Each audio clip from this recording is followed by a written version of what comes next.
She knocked only to survive. He opened the door just to endure another silent night. But fate had other plans. Eliza and Jonas, strangers bound by loss, were forced by danger to become something greater. Not just survivors, not just protectors, but family. The wind howled through the valley like a restless spirit. Snow slashed sideways, swallowing the fading light and erasing all paths. No trails, no markers, just endless white. Eliza Cooper clutched her thin shawl tighter, though its worn threads barely shielded her from the cold that seeped into her bones. Beside her, 3 small figures trudged quietly, heads bowed, faces hidden under scarves and tattered hats. Nathan, the eldest at 10, kept his jaw set, hiding his struggle. Leah, barely 8, gripped his arm, her steps growing weaker with each hour. And Ben, sweet little Ben, only 5, whimpered softly, clinging to his mother's skirt, his mittens stiff with frost. Eliza's legs ached fiercely, her lips split with every whispered encouragement to keep moving. She wasn't sure how much farther they could go, or if she could, but stopping wasn't an option.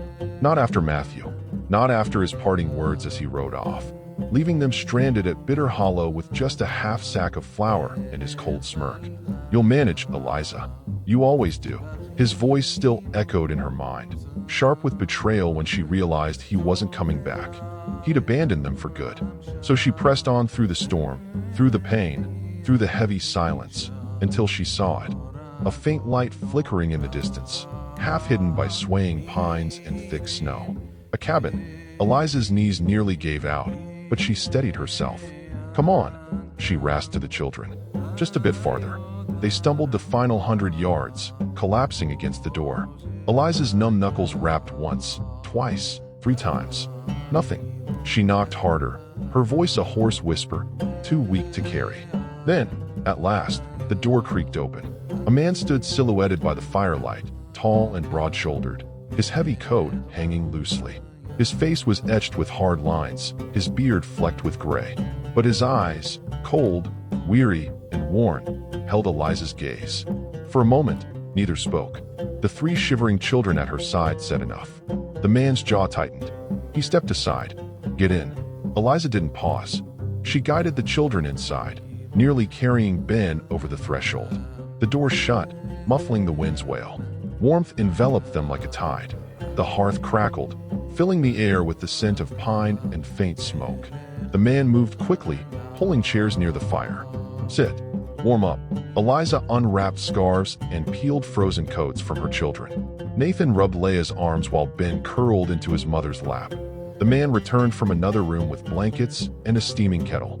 "Drink," he said, pouring hot water into chipped mugs. "Ain't much, but it beats the cold." Eliza took a cup, her numbed fingers grateful for its warmth, and glanced at their host. His movements were those of a man used to solitude, from the set of his shoulders to the heavy thud of his boots. Yet he hadn't turned them away. "Thank you," she said, her voice rough from the wind. He grunted, stirring the fire, sparks dancing upward. "You come far?" he asked after a long silence. Eliza hesitated, but his steady presence eased her guard. 3 days, she whispered. "East of Bitter Hollow. Wagon broke. We walked." He didn't flinch. "Why?" The question struck deep. "Had to," she said, glancing at her children, now drowsy by the fire. "We were left." That seemed to satisfy him. He didn't pry. Instead, he leaned back against the table, arms crossed. "Jonas Hale," he said after a pause. "Eliza Cooper," she replied softly. "Nathan, Leah, Ben." Jonas nodded, his gaze softening slightly as it lingered on Ben's tiny hand clutching Eliza's skirt in sleep. "You're safe here," he said quietly. "Storm's got nowhere to go tonight. Neither do you." Relief flooded Eliza, nearly breaking her composure. But she held firm. She always had. She met his eyes. "Thank you." Jonas turned back to the fire, his silhouette glowing in the flickering light. Outside, the storm battered the cabin. Inside, for the first time in ages, Eliza and her children were safe, for now. Morning crept in slowly. The storm had eased, its roar now a low hiss, like a predator lurking beyond the walls. Eliza woke first, her back stiff from sleeping upright by the hearth. Her children, wrapped in borrowed quilts, had color in their cheeks again. Ben's hand rested on Leah's shoulder, and Nathan curled protectively around them both. They were safe, for now. Eliza rose, her legs sore, and scanned the cabin. It was simple but cared for, tools neatly aligned, a shelf of worn books by the door, a scarred but clean table. Jonas was outside, splitting kindling with precise swings of an axe, snow dusting his shoulders. Eliza stepped onto the porch, pulling her shawl tight. "You don't have to do all this for us," she said softly. Jonas didn't look up. "Ain't for you. It's for the stove. Stove don't care who's hungry, just needs wood." Eliza hid a smile. She knew men like him, hiding kindness behind gruff words. She didn't argue. Instead, she gathered the split wood, ignoring his glance. "Could have stayed inside," he said. "I've been still too long," she replied. "Moving feels better." He nodded, a silent acknowledgement. They worked together quietly, the sky lightening to a dull silver. By the time the woodpile was restocked, the children were stirring. Jonas poured coffee, black, bitter, hot. Eliza took hers, warming her hands. "You moving on when the storm clears?" he asked. Eliza faltered. "I don't know. Thought I had family west, but their letters stopped." Jonas sipped his coffee. "West don't always have answers. Sometimes just more questions." Their eyes met, a shared understanding passing between them. Two souls left behind by the world. As the day went on, the children found their place. Nathan helped Jonas with the animals, learning to swing an axe efficiently. Leah helped Eliza mend mittens and cook a simple stew, asking shy questions about Jonas. Ben trailed Jonas, bombarding him with questions. "What's that tool? Do wolves come here? Can I have a pony someday?" Jonas answered patiently. "That's for bears," he said, pointing to a rifle by the door. "Knives are for wood or tight knots."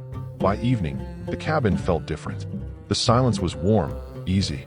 The children giggled by the fire. Eliza smiled, stirring the stew, watching Jonas whittle a small bird, its wings delicate and precise. "You're skilled," she said. "Keeps me busy when the wind won't quit," he replied. Eliza studied him. "You're kinder than you seem."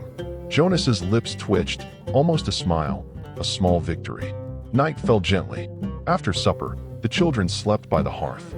Eliza and Jonas sat at the table, the lamp casting a soft glow. Outside, the cold pressed against the windows. "Thank you," Eliza said suddenly, "for letting us stay, for not asking too much." Jonas glanced at the sleeping children. "Didn't seem like you needed more questions. Just rest." Eliza's chest eased. Silence settled, comfortable now. Jonas stretched. "Storm's easing. You can leave tomorrow if you want." Eliza nodded, but the thought twisted her stomach. Leaving meant facing a world that had broken her. For now, the fire burned steady, and she dared to hope safety might last. Morning brought a pale, clear light. The storm was gone, the sky heavy but still. Jonas stepped onto the porch, the air hinting at change. Inside, Eliza and the children stirred. Nathan folded quilts, Leah hummed, braiding her doll's hair. Ben followed Jonas, asking about trees and animals. It felt too normal, and Jonas knew normal was fleeting. By noon, Eliza stood in the doorway, eyeing the ridge where the trail vanished into pines. "Is it safe now?" she asked. Jonas set down his axe. "Safe ain't guaranteed out here, but it's quiet. That's something." They worked side by side, Jonas fixing a fence, Eliza sweeping the cabin, the children playing nearby. It felt rooted. Then came the sound, hoofbeats, steady and sure. Jonas stiffened, spotting a rider emerge from the trees, followed by two others. The leader, tall and lean in a fine coat, removed his hat, revealing slick back hair and a smug smile. Jonas knew his kind, men who thought power was their birthright. "Afternoon," the man called smoothly. Jonas didn't answer. Eliza stepped out, freezing at the sight. "Matthew," she whispered. The man dismounted, boots sinking into snow. "Hello, Eliza," Matthew Crowley drawled. "Took a while to find you." Eliza moved closer to Jonas, shielding her children. "What do you want?" Matthew's smile was cold. "No warm greeting for your husband? I've had time to think. You and the children need proper care, a firm hand." Jonas's jaw tightened. "This ain't your place." Matthew's gaze slid to Jonas. "And you're the man sheltering them. How cozy, a widow and a stranger in the woods." "You left them to die," Jonas said flatly. "I didn't." Matthew's charm faltered. "I'm here for what's mine. The sheriff in Glenrock agrees. I'm their father, by blood and law." Eliza's face wavered at law. Matthew pressed. I'll return tomorrow. Say your goodbyes. The court's orders don't favor runaways. He rode off with his men, leaving silence. That night, the cabin was heavy with dread. Nathan sat rigid, Leah clung to Eliza, and Ben wept quietly. Eliza paced, hands trembling. He has the law money. I can't fight that. Jonas stared at the fire. You don't fight alone. Eliza stopped, eyes red. What? I've seen his kind, Jonas said. They think papers make them untouchable. But this town knows you, what you've done. He's betting on fear. Jonas stood, resolute. He'll have to take them from me. Eliza's tears brimmed. She touched his arm. You'd do that for us. For family, Jonas said softly. I'd do more. They stood together, united. By morning, Matthew would face more than he expected. The sun rose cold, shadows stretching over the hills. The air felt tense, like a storm's calm center. Matthew would return, his pride unyielding. Eliza dressed the children, her voice steady. You're not leaving, she told them. Jonas prepared methodically, checking his rifle, reinforcing the door. By midday, hoofbeats returned, louder now. 4 riders appeared. Matthew dismounted, smirking, with Sheriff Tate and papers in hand. Eliza, he called. Time to bring my children home. Eliza stepped out, unflinching. They are home. Matthew's smile tightened. The sheriff has the orders. I'm within my rights. Jonas stepped forward, blocking the cabin. I know you, Crowley. You left them to freeze. Not here. Not anymore. Matthew sneered. The law doesn't care what you think. Jonas stood firm. The town does. Voices called from the trees. Mrs. Webb, Pastor Connor, Doc Briggs, and others, their faces set. We stand with her, Mrs. Webb said. Matthew faltered. Jonas's voice was steel. Your paper's only good if someone enforces it. The sheriff shifted, uneasy. Matthew's bravado crumbled. With a curse, he shoved the papers at the sheriff and stormed to his horse. This isn't over, he spat. It's the beginning, Jonas replied. Matthew rode off, the sheriff trailing. The townsfolk offered quiet support before leaving. Inside, Eliza watched the riders vanish, her hands shaking but not with fear. Jonas stood beside her. He'll be back, she said. Maybe, Jonas replied. But so will we. Eliza leaned against his shoulder. You didn't have to. I did, Jonas said, his hand resting on her back. You're not alone. They stood together, not as strangers, but as family, forged by choice. Days passed lighter. Matthew's shadow lingered, but the children stayed. Spring crept in, snow melting into rivulets, buds breaking through. Nathan helped Jonas with repairs, growing confident. Leah and Ben wove daisy chains, laughing. Jonas carved a fox for Leah, a whistle for Ben, who blew it joyfully. One evening, Eliza baked bread, Jonas sharpened his knife, and the children slept, exhausted from play. The silence was warm, expectant. They're happy here, Eliza said. They should be, Jonas replied. She sat across from him. Are you? Jonas set his knife down. This place was quiet because I chose it.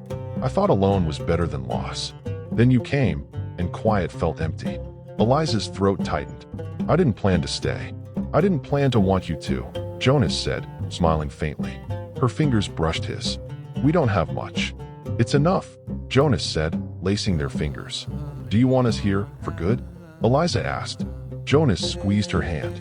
This place feels like home because of you. Stay, Eliza. Make it ours.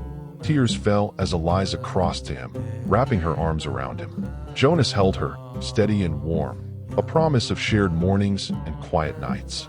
Later, Nathan found Jonas by the window. Is it okay if we call this home? He asked. Yeah, Nathan, Jonas said. It's home.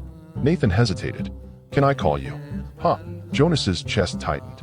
He hugged the boy tightly. Eliza watched, smiling, her hand over her heart. Spring bloomed fully, the creek singing, grass reaching for sunlight. But winter's shadow returned. Hoofbeats, lone this time.